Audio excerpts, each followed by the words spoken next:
You've got a fire in your belly, a passion to serve, and an insatiable drive to contribute.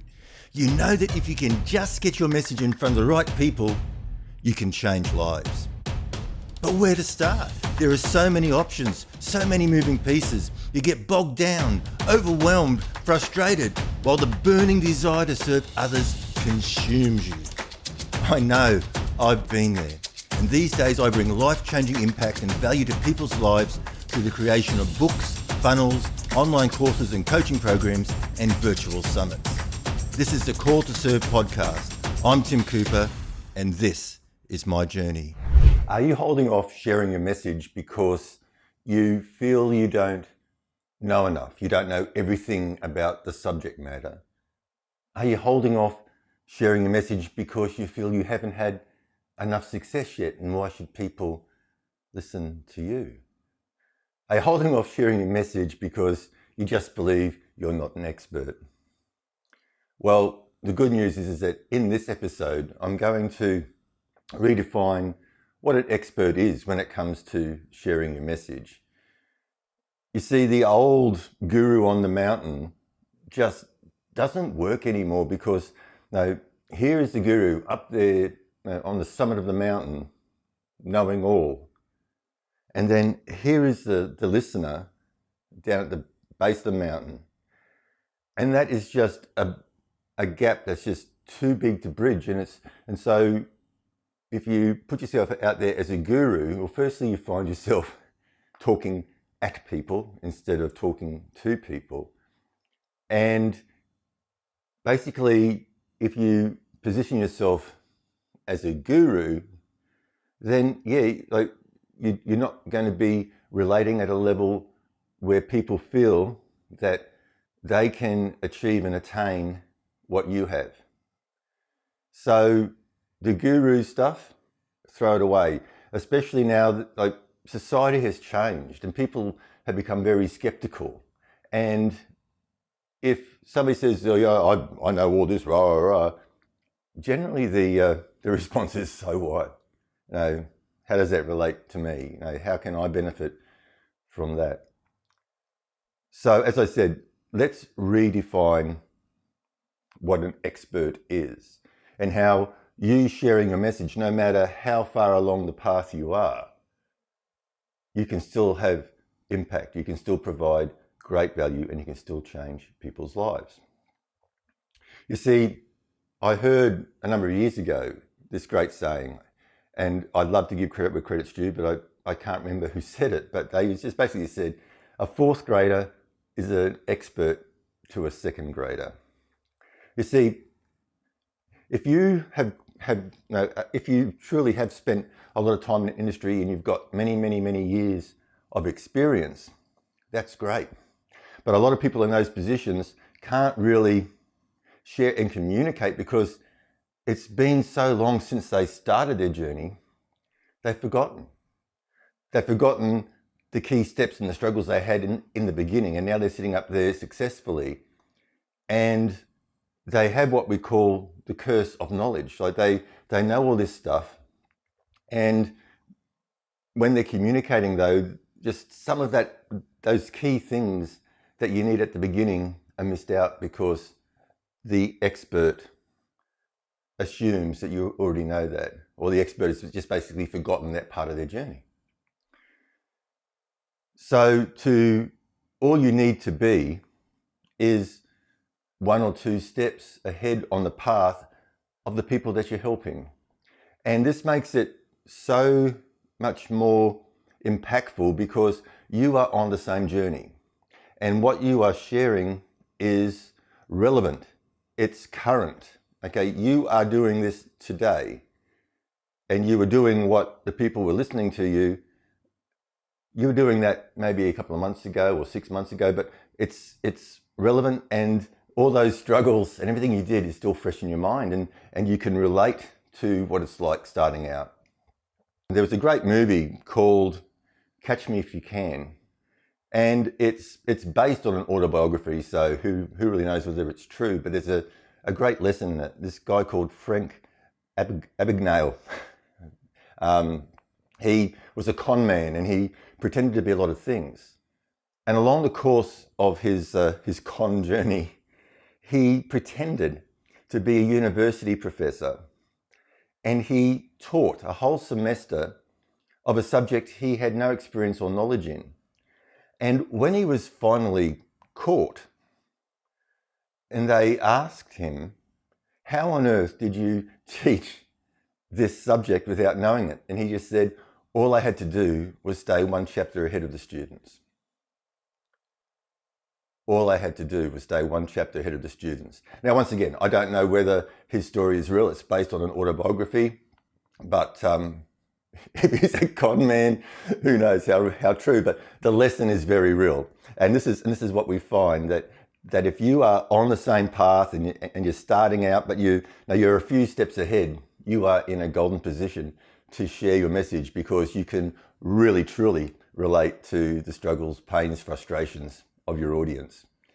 And so I just hope that gives you some confidence now to believe in yourself, because no matter what you're doing, like I listen to a lot of speakers and they all say the same thing. They all suffer from imposter syndrome. Am I good enough? No, do I know enough? No, am I really doing the right thing? This is a very common thing. So if you feel that way, well, you're in good company, because many, many, many successful people, myself included at times, feels the same way. But when it comes to relevancy, I just want to tell you a story about how skills and experience sometimes don't count. When I was working for the second largest hospitality software company, they decided that they were going to move all their software development, all their programming to India, because they wanted to save money. So they laid off 20 odd programmers, and I was one of them. And when I was talking to them, they didn't care that I had skills that I could actually scan and decipher code, no matter how badly it was written, no matter how unstructured it was. I could quickly. I just had this knack of being able to scan code, thousands of lines of code, find the problem and fix it. In fact, that is what usually ended up on my desk towards the end of my time at this company, was all the problems that the other programmers couldn't fix ended up on my desk to fix. So that was one role, but who needs that role when you're transferring all your programming over to another country? And then when I sort of spoke about the engineering management system that I developed years before, which had ultimately become, at that point, had become the benchmark, the software against which all other engineering software for that sort of industry was judged. So I created this benchmark software. It was installed all over the world, translated into about 20 different languages. And basically, they didn't care. They said, I don't want to rain on your parade, Tim, but what you did in the past really doesn't do us much good now. So I just want to say, with all that experience and all that background and everything else, it didn't save me.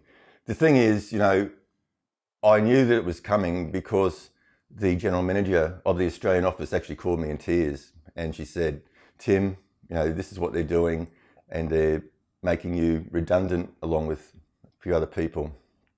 And so I knew that call was coming. It didn't come as a shock. She said, please don't show that you already know, please act shocked. But I knew it was coming, so I was prepared for it. I also knew that I was going to get a redundancy package. Like, unlike the States, where I believe, I may be wrong, you can correct me, but in the States, you can get a pink slip on your desk on Friday saying don't come Monday, and there's no recourse, there's no payout, there's no, you're just without a job. And that's what they did with a lot of the staff in the US office. But here in Australia, we have laws, and so they negotiated a sizable redundancy package for me, so I got a payout. And I took that payout, and I'd already decided at that stage that I'm over the computer industry. I've been ripped off for 7 figures by one company. Now I've just been made redundant by this company. I can't trust this industry anymore. I don't like it. I don't enjoy it. It's too stressful. And so I decided that I would follow another love of mine, which was natural therapies. And I'd already studied herbalism. And so I decided I'd go off and become a remedial massage therapist. Well, that's what we call them in Australia. In other countries, they could be clinical massage therapists, medical massage therapists. So it's not just relaxation massage, it's actually treating problems. And so I had already enrolled in this massage course full-time, because I knew I wasn't going to be working, and I knew I had the money in the bank. And that started a new journey for me. So, sometimes you just got to reinvent yourself. And if you find yourself not enjoying what you're doing, look for something that you do enjoy. But I can't emphasize enough the importance of just getting started, getting your message out there, because you are an individual with unique experiences. So you can bring a unique perspective, and it doesn't matter how far along that journey you are, you can still bring a lot of value to people. And you're not an imposter, as long as you are honest and upfront and say, I'm on this journey too. That's what I'm saying to you. You hear the intro bumper to this podcast saying, this is my journey. I'm along the journey, but I'm nowhere near where I want to be. I haven't made $1 million yet. Well, that landed in my pocket. I made $1 million 24 years ago, but they stole that from me. I've had really, really good weeks. I've had really, really bad weeks. But I'm working through a process. I'm seeing success, and that success will grow. And I'll be sharing with you what I'm doing to see that success. So it's real. This isn't theory. This is stuff I'm putting to work, and the payments are coming into my bank account. So this isn't theory. I'm teaching you what I'm doing. And as I said, I'll always share with you what I tried and didn't work as well. And that's going to save you some time, right? You don't have to go through all that rubbish. So don't ever think that you can't start sharing a message because you're not an expert, right? All you got to do is, where you're at, your target market is 1 or 2 steps behind you. And you're close enough that firstly, they can see where you're at, and they can see that gap isn't insurmountable. They can see that gap can be filled. And they can also see that you're close enough to reach back and grab their hand and help them. You're in the trenches with them, in the real world, unlike gurus on a mountain. That is far more valuable to them than just somebody out there preaching at you, talking at you, instead of talking to you and with you. So that's my message today. Just get started, right? Just get started. Don't hold back. You are definitely good enough, and you definitely know enough. So as I said, I still haven't done the website yet. In fact, a couple of days ago, I got a phone call saying that the owner of the apartment that I live in has put it on the market. So that's sort of thrown my world into a bit of a tears. And so I've got to spend the next couple of days getting the place prepared so the photographers can come in and take photos and that sort of stuff. So probably tomorrow will be a different backdrop, but I've committed to doing this podcast every day. And I mean, as I said, it's not batched, it's not queued, it is actually shot every day. So I've committed that. That's my commitment. So I will do it. I will do it tomorrow, but I'm going to have to pull down all the lights and the backdrops and that sort of stuff. So it will probably be a different looking video, but hopefully the message will be impactful, inspiring, and motivating. So once again, if you're watching this on YouTube and you are getting value, inspiration, motivation from my messages, please hit the subscribe and the bell, maybe hit the thumbs up. Any questions or feedback, just drop them in the comments. And if you're listening to this on another podcast platform, please follow the show and maybe give it a review. If you are getting value, help the show along with a review. And yeah, follow it. And if there's any way you can reach out to me via the platform, do so. Otherwise, you can always reach out to me at tim@timcooper.au. That's tim@timcooper.au, because I say it every time, as I share my journey, I want to help you on yours. So I said, I've got where I am and I'm getting where I'm going because people are doing the same for me. I think it's just very important to contribute and pay back and help pay it forward. So that's it for today. See you back tomorrow. Maybe slightly different looking video, but a video nonetheless. Okay, until then, you take care.